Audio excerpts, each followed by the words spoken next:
Okay. All right. Here we are, ready to talk with Carl Gottlieb, who is a data protection officer, outsourced data protection officer, and data privacy consultant based in Europe. He's a EU privacy law expert.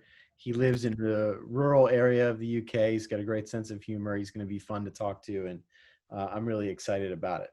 He's super smart, man. And you know what I like about him is obviously he's a deep thinker on particularly GDPR, but European privacy policy.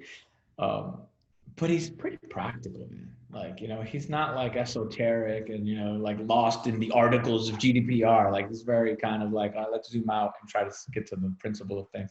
It's helpful for me anyway. He's super practical. He's got a bunch of US clients. One of them is Duolingo, the language training app. And, he gets US clients by advising them on practical aspects of privacy and product, and how to develop product and privacy by design. And if he doesn't, I think that's one of the things we talk about is sort of the difference between EU sensibilities and US sensibilities around data and things like that. And he can't advise a US company, I think, unless he's got a little bit of sort of the US based practicality going on. Pragmatic, yeah.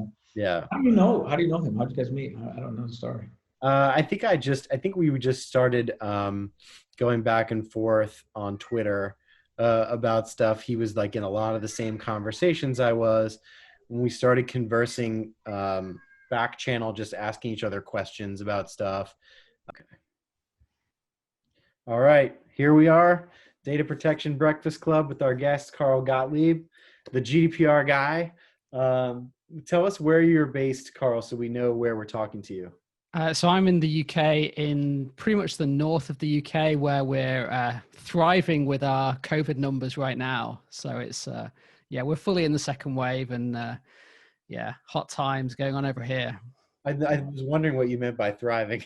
Yeah, I mean, we've got to find a win somewhere. I work in privacy, so I'm, every day is a negative day. So yeah, hey, we're winning on our COVID numbers right now. So good to hear. Well, so let's start just a little bit with backstory about you, not all the way back to your childhood years maybe, but a little bit of backstory about how you got into this game, and we'll go from there. So this is the point where most people normally kind of tell you how they've got a real passion for privacy and how they were born into it and how they kind of told their mum when they were 5 how they wanted to work in privacy and all that kind of stuff. My backstory is I sat down with my wife about 20 years ago and said, what sounds cool? And I kind of looked through the job adverts, and one of them was security consultant that paid £50,000 a year. And I thought, that sounds really cool. I've got no idea what it is. And so I just said, hey, follow the money, and started to work in security. And then since then, I've been working in different security companies, resellers, channel distribution, all that kind of stuff. A lot of sales, a lot of marketing, a lot of product management. And over time, that started gravitating more towards data type stuff, solutions, and it got very businessy. And in the end, I found that I was really looking for a quite a wide role that touched every part of the business. And in my experience, privacy really does do that. You become a jack of all trades. Whether you're a master of none is another thing to discuss, but you do truly have to know about marketing, business, sales, accounting, everything in the business. You have to be involved and you have to actually care. So the actual privacy stuff is almost secondary to that. So that's why I love it. I'm a businessman at heart, and that's kind of why I love privacy. That's great. So you've Can got, I say something? While I was listening, when you said you followed the money, you have the most professional studio setup I've seen in any of these things. Look at this guy's microphone. Like, it's unbelievable. He has a show. He has his own show. Yeah, I mean, this is like really nice. And I don't want to ask you what a setup like that costs, but I will ask, how long does a setup like that take to put together? A couple of hours. Oh, Okay. it's not technical at all. A lot of people start on like USB microphones and things like that, which are great, but you kind of have a certain limit on quality. And then you get to like the XLR ones, which are like the more kind of broadcast quality type. And I've got a mixer here with a load of cables coming in and out of it, and cameras and lights and all sorts of stuff. So you both have something in common. You have a penchant for technology in your home. Carl was telling me he has like 20 Google devices, and you're always talking about Alexa. But before we keep going, will you tell Carl about what happened, or tell the audience what happened when you were woken out of sleep by your Alexa playing? Well, there's been a couple of these scenarios, but one of the actually, I don't think I told you this story, Andy, but maybe I did. I'm hanging out in my old house, and I don't want to say the device's name because it's right behind me, but the lady just wakes me up, right? And I'm like listening, and it's making a sound I've never heard. And then on the other end of the line, I hear a man, and I'm like, who is this? And it's the chief privacy officer of the company I used to work for. It was Alexis, okay? And I was like, what is this? Why are you on my Amazon Echo? And we, to this day, have no idea how he ended up. He said it called him, and I have no clue. So the only thing I can deduce is that I was talking in my sleep, and I was cursing him out in my sleep. And they called him. This is the only thing I can think of. He put down his turkey sandwich and picked up the phone. And he's like, he put down his turkey sandwich and he picked up the phone. So that definitely happened to me, and that was an intense moment. But anyway, that's my Amazon. My new trick that I can highly recommend is when you're in the middle of a Zoom call with people, especially a large audience, just say really loudly, hey Alexa, call mum. Oh. And then everyone kind of laughs about it and ignores it. And then suddenly you'll just see someone panic as that it literally is doing it. Did you hear her? She asked me, do you want to call mom? No. No.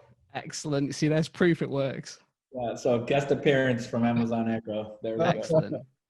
go. I love it. Well, I just thought you two would bond over that. Didn't she wake you up one time with like really loud rap music? Oh yeah, but that's happened a couple times. That's an old song now. Oh yeah, that's right. So she's waking me up with like thunderous rap music, which I love rap music, as is obvious behind me. But one of the songs that I used to play to antagonize my friends, particularly my girlfriend, was "Ride the Lightning" by Metallica. And so like I'd be downstairs, she'd be upstairs, and I'd be like, play Ride the Lightning on all devices 10. And so every once in a while, randomly, like it must hear something that sounds like that command, because Ride the Lightning just starts playing on my Amazon Echoes throughout my whole house. It is a nightmare, but whatever. It's when you're writing privacy policy. Exactly. I'll tell you my favorite thing about that device. And I live in a townhome, I've got 3 levels. And so, throughout the day, you turn on a bunch of lights and you do a bunch of stuff. At night, when I'm ready to go to bed, I just tell that thing good night, and everything in my house turns off. And I love that. Like my door's locked, my AC goes to the temperature that I like. This leads us to a really good point to talk about. How do we feel about the conveniences of modern technology and the implication on all the data processing that's happening? Because clearly this device is processing a lot of data about us. The 3 of us are people that are open to that. Like, we're in the weeds in this stuff. So we may have a higher tolerance for it, but how do you all feel about the data that the processing activities that are required to make this stuff go? Carl. I guess one of the first points I'd like to make is how sometimes you have to be inside something to actually recognize the risks. And one of the things that kind of disturbs me somewhat in the privacy community is there is a kind of view of like, hey, that thing is bad and I will stay completely away from it. Even people that work in tech.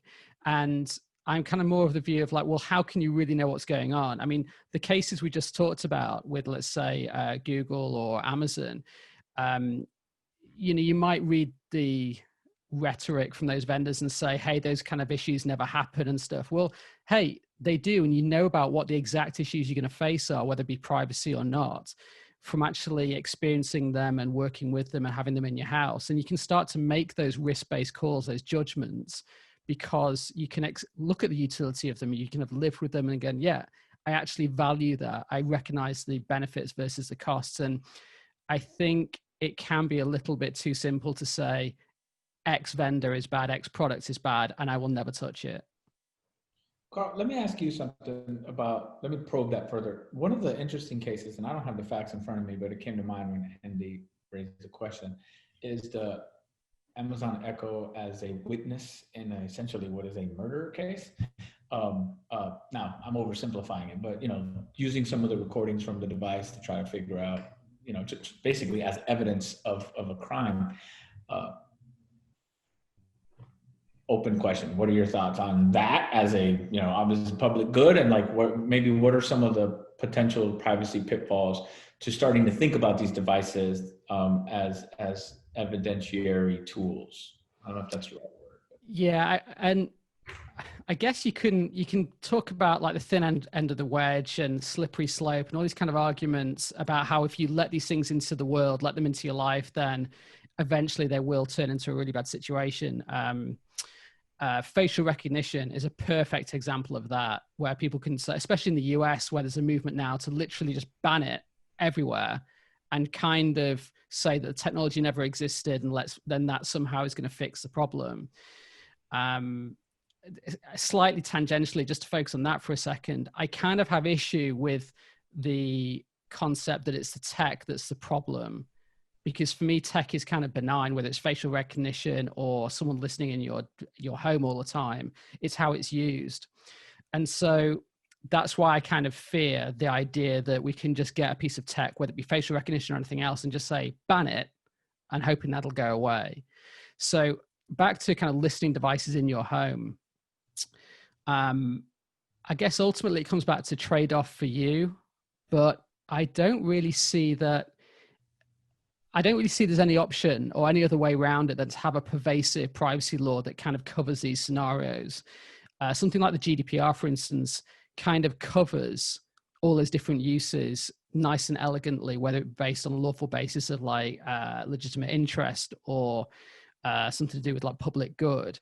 Where it gets really kind of messy, and let's say the US example, is where we have all these different kind of sectoral and product-based and technology-based and state-based laws, which make it really hard to kind of work out, is this really actually covered? At least in the EU, or even personally in the UK right now, I know that there is no legitimate interest for Amazon to listen to my recordings.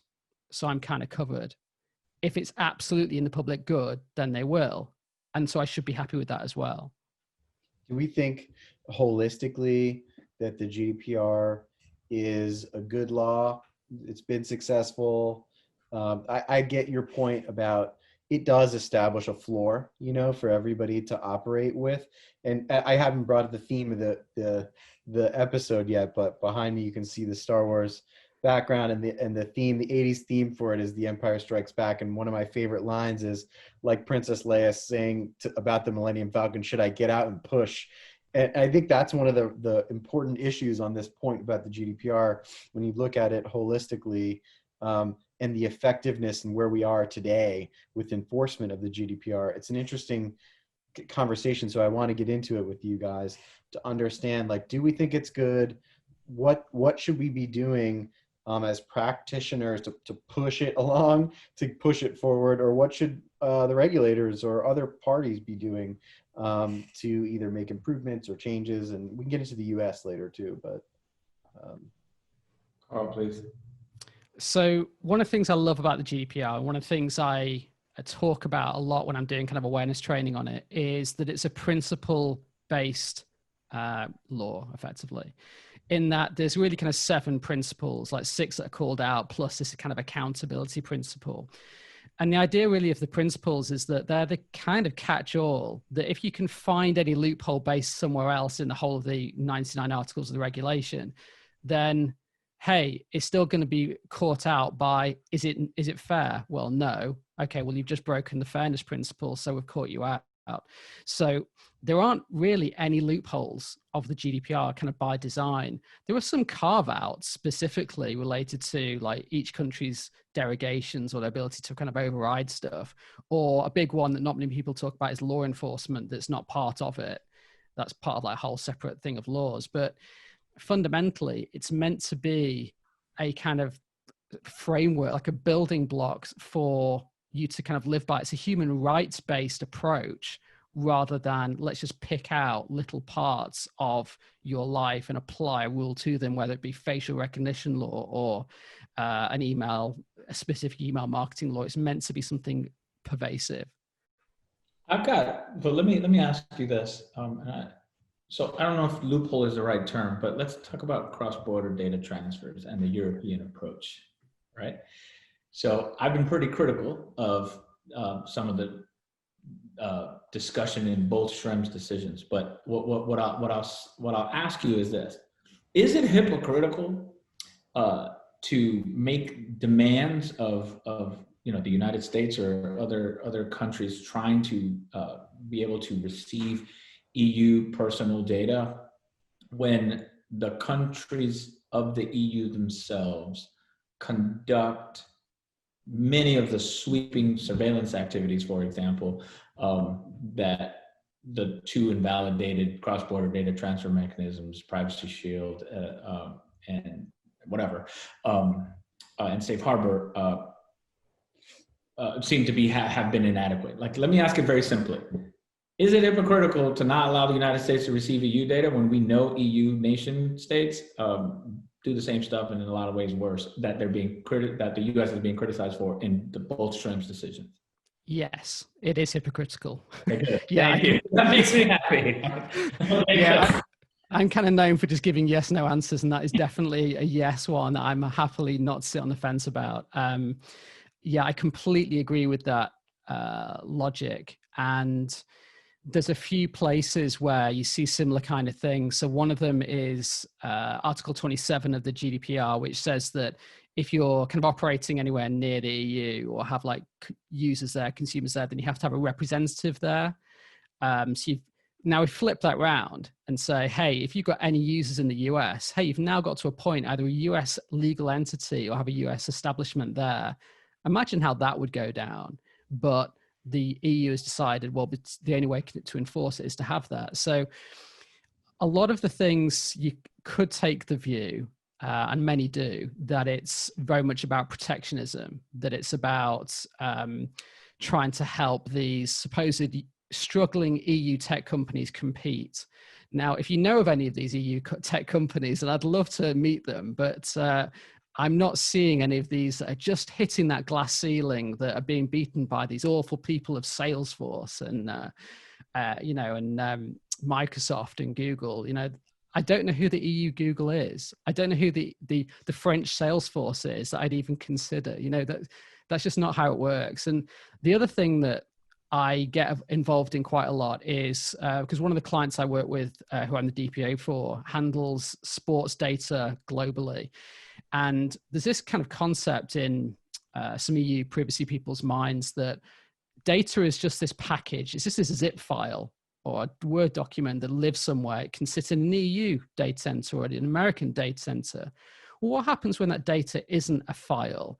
It's more of a collection or a collection of processes of dynamic movement of data that includes data of different people from different locations.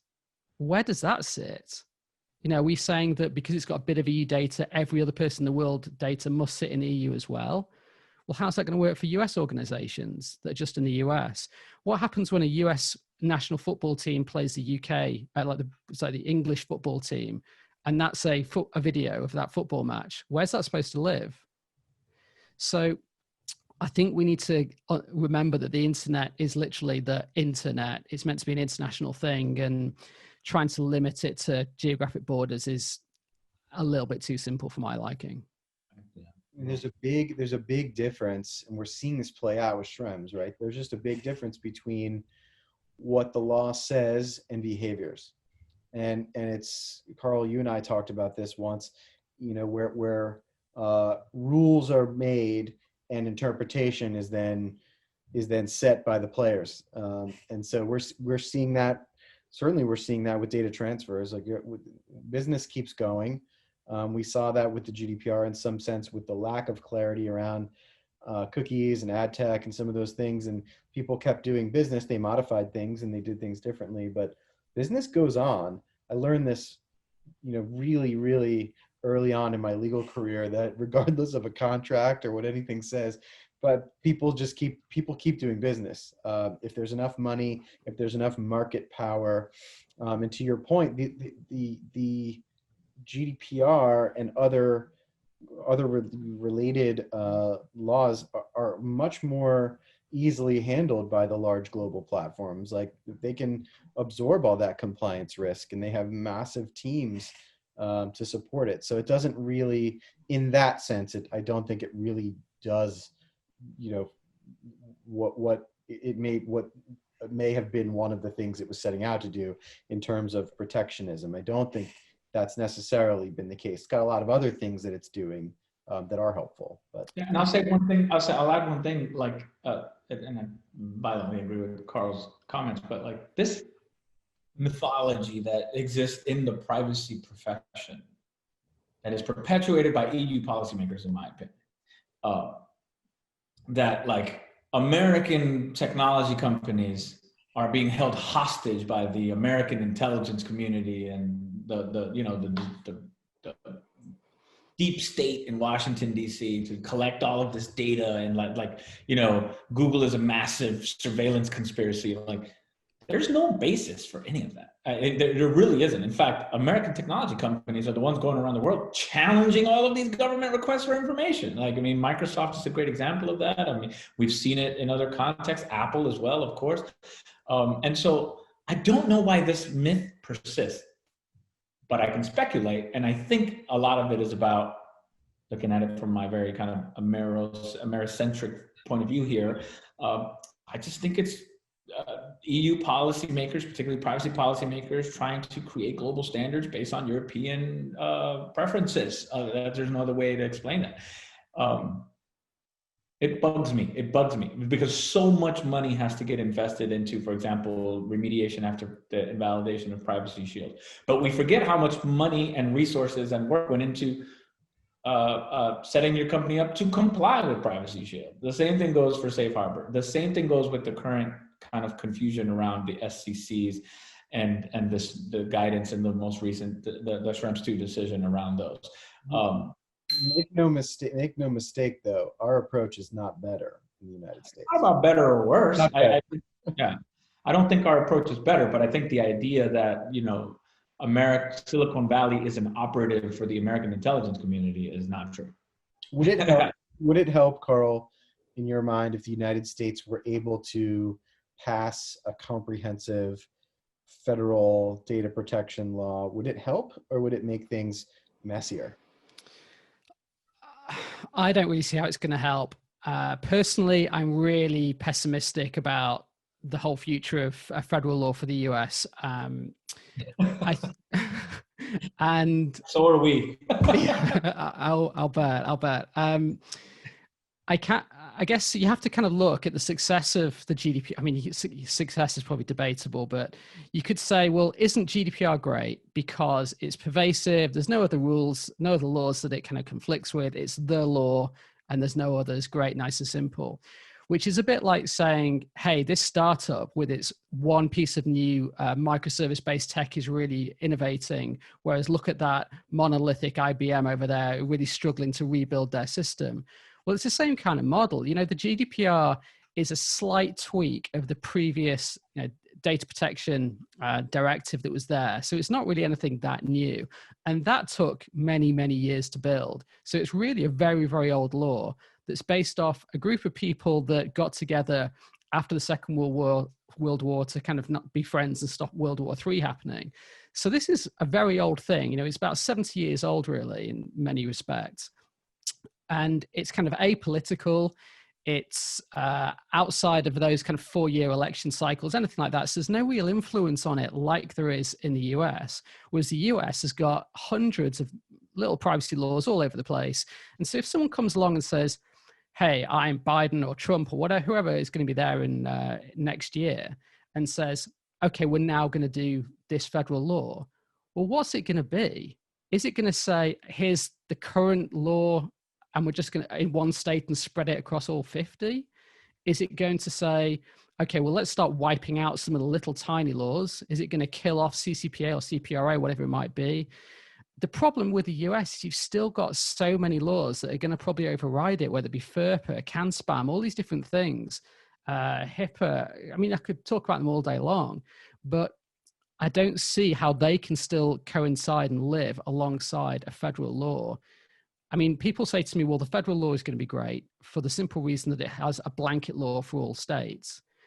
Well, that's fine for us privacy people from a compliance perspective. Hey, we've got one thing rather than 50 versions, but we've still got everything else.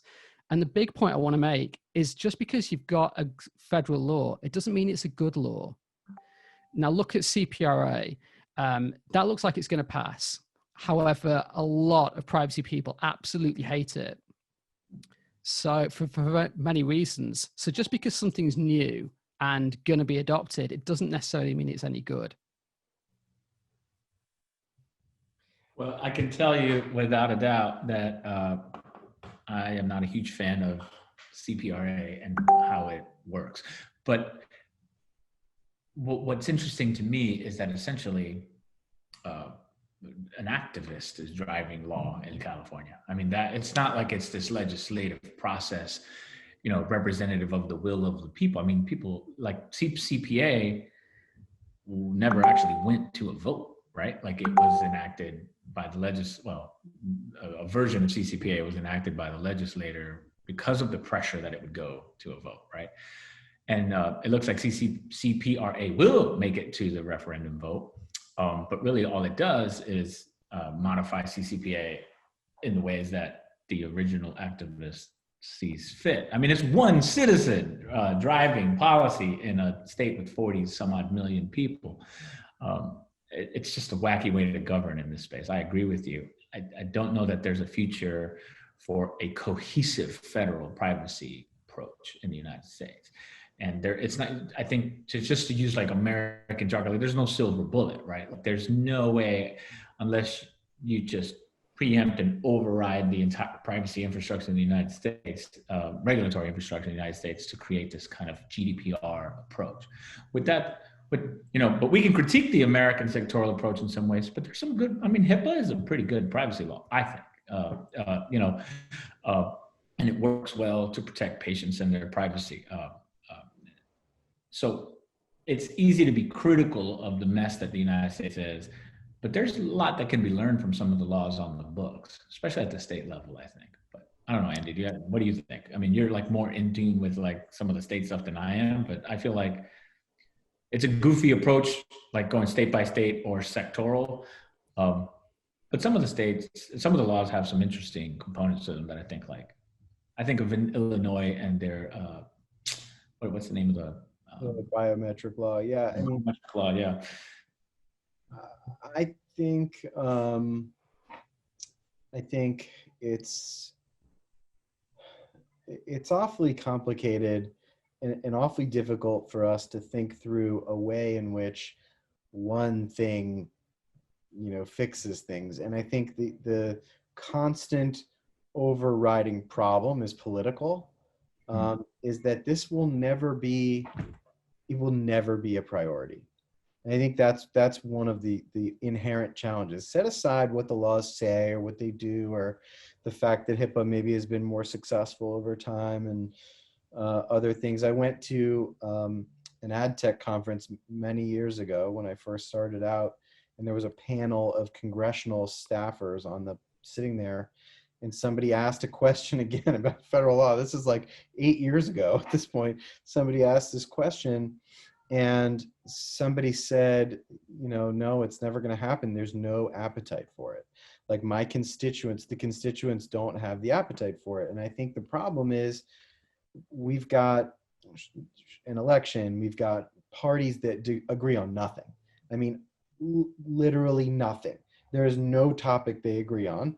They're not going to get to an agreement on this because the undercurrent will always be that the FTC or whoever the enforcer is going to be of this needs to have more enforcement power and more ability to regulate and enforce. And this is an issue we've seen with the GDPR in terms of funding and enforcement capabilities. And so I just think it's too big of a pretzel at the moment for anything to really solve the problem. So I think what we're going to end up with is if we do end up with something, it will be something that's based on the CCPA and the GDPR and some kind of mishmash of those two things with some basic concepts. And it always leads me back to, Pedro, a point you make all the time, which we can discuss now, which is, are consumers' privacy rights better?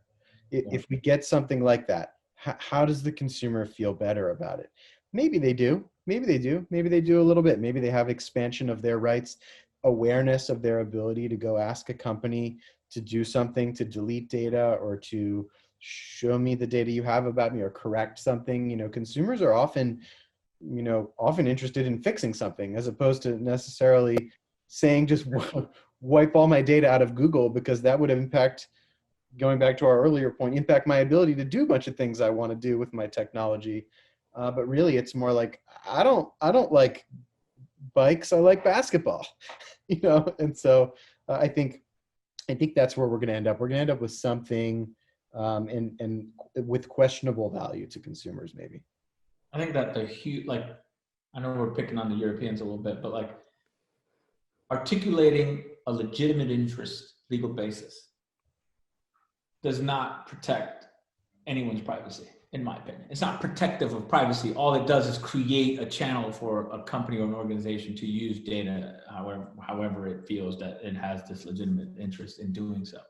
And so that's one of my critiques of GDPR, and some of these kind of legitimate interest, or can you articulate a lawful basis for processing?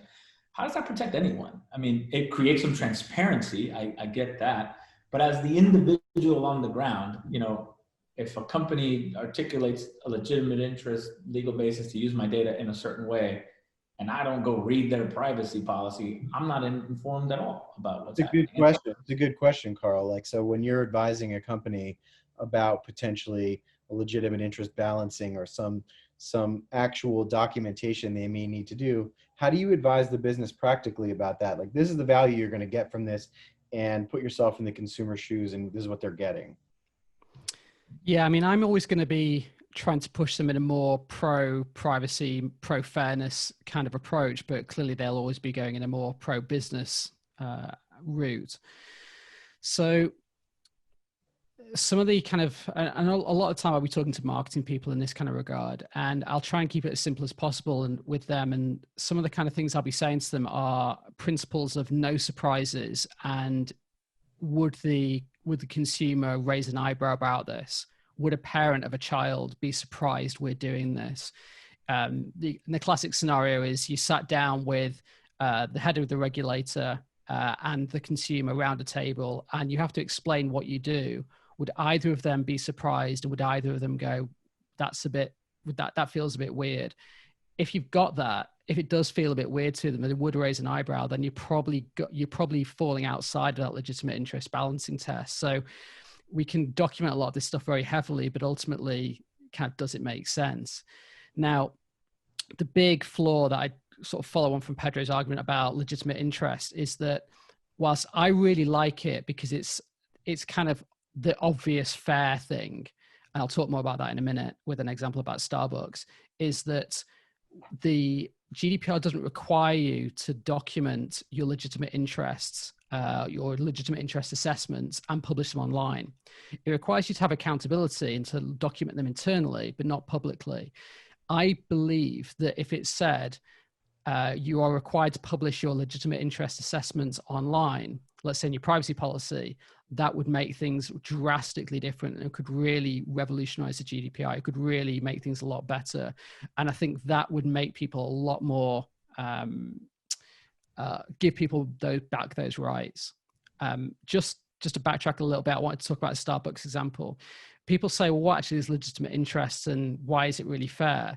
Well, most of the time, it's the kind of the obvious stuff. Like I walk into Starbucks and they say, hey, what's your name? I'm not consenting to that. I'm just saying, well, I want to get the right coffee and they want to give the coffee to the right person. So there is a legitimate interest there that's fair. We don't need to document it. We don't need to talk about it too much. It's just there and done. So that's the kind of business to day-to-day business stuff that uses legitimate interest that just does make sense. But sadly, people do push it too far. And that's why I think, just to round off my point, that we should have to document that publicly. You know, You said something really, you explained something really well that I tried to ask and I asked really poorly. And you hit the spirit of my question without me asking it clearly, which was, how does me saying in a privacy policy, well, we use legitimate interest for these types of data sets, in any way inform the consumer of anything, other than to tell them that we've done some analysis that they don't have access to, that we think is enough, right? Like, I don't understand how that drives any privacy. It sounds like you don't either, and you think it could have been better if they had to articulate the legitimate interest analysis. Yeah, it's an appalling name, because you've got our legitimate interests, you've got interests which are legitimate, you've got a legitimate interest, you've got the lawful basis of legitimate interest, and all these kind of things don't really make any sense to anyone, especially privacy people. So, you know, I mean, at least the GDPR's got a really rock solid definition of consent, something that the US thinks could benefit from. But yeah, legitimate interest could do with a lot of work, I'm sure. in law school, there's this standard reasonable person. What would a reasonable person do under the circumstances? And we always laugh at it. You know, it's just so ridiculous, but it's related, right? It's related, and it's almost better than legitimate interest in some sense, because it's articulating a similar concept, but it still leaves a lot to be desired and a lot to be open, for sure.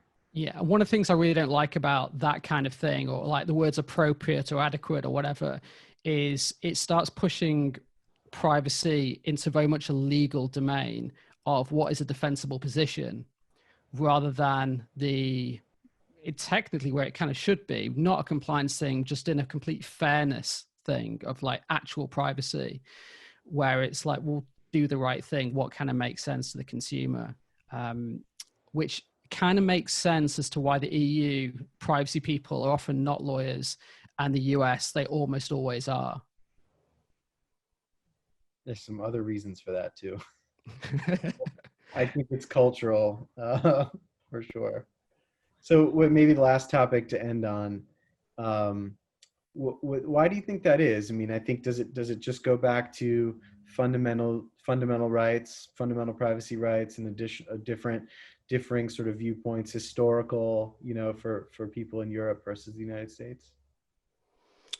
I think there's various reasons, really. I think the US is very, very litigious. So it's very much about defensible positions. It's also incredibly pro-business.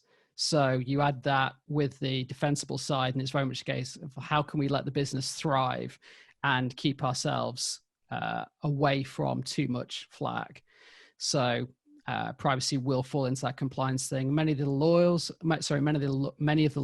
align to that as well. They're not rights-based, and from what I'm aware, there isn't really a right to privacy in the US in the same way there is in other countries like EU ones. So, you know, our rights are kind of different to yours from the EU to US perspective. So I think that's probably why you see more true activism from the EU side, like more even amongst members of parliament or whatever, rather than the ones in the US. What do you think, Pedro? I think it's less about like how we think about privacy as a fundamental right versus a derived right, which I don't think there's a big difference there. Like, once our judicial system interpreted privacy into the Constitution, I think it's there, right? Unless we interpret it out. So I think this, again, there's a little bit of, I don't want to say confusion, but this misleading rhetoric about how Americans think about privacy. I think we are more aligned with the Europeans than we think we are, regardless of how like privacy is articulated in like our foundational legal structure. With all that said, there is a big difference between the Europeans and the United States with respect to how we think about information as a commodity, right? Like in the US, we've decided that information is a marketable product, right? And that that we sort of created that here in the US. I mean, Facebook, Google are good examples of the obvious leaders in the monetization and commoditization of information. I think Europe actually fell behind on that, right? To the point that Carl made, like, name me the European Google or Facebook. It doesn't exist, right? And so I think that is where we have the stark difference. In the United States, we think that,